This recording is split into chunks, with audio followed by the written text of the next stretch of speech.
Olá família, chegou para mim aqui ó, Renault Duster, câmbio automático, veio para mim fazer a revisão da suspensão.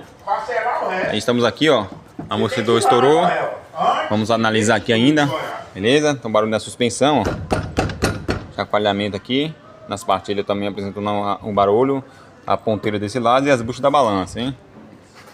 Retornamos com o Renault Duster, beleza? Desmontamos a suspensão. Ah, Wellington, o que você vai fazer aqui, Wellington? Vamos trocar dois amortecedores dianteiros completo, aqui ó. Completinho, amortecedor HG, beleza? Ó, batente e coxinha, mola encapada, tá vendo? A parte de baixo, a parte de cima, para tirar o atrito do pratinho do amortecedor, para não ficar roçando, entendeu? Fazendo um regimento, entendeu? Trocamos coxinha, batente e amortecedor, beleza? Pronto. Os dois lados a mesma coisa, amortecedor completo. Vamos trocar aqui bucha do estabilizador, já tá nova no lugar. Troquei as duas buchas do estabilizador. Vamos substituir as buchas da balança, tá vendo? São duas de um lado, duas do outro. Vamos trocar as quatro, beleza?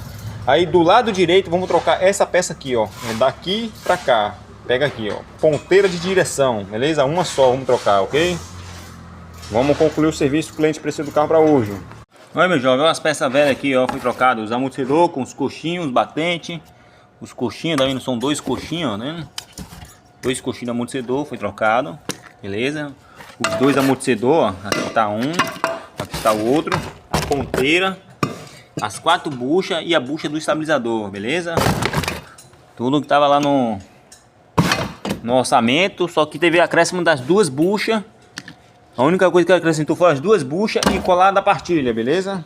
Olha aí, ó, o carro acabou de ficar pronto, tá vendo? Vou levar para o alinhamento agora, vou dar uma volta, né, primeiro.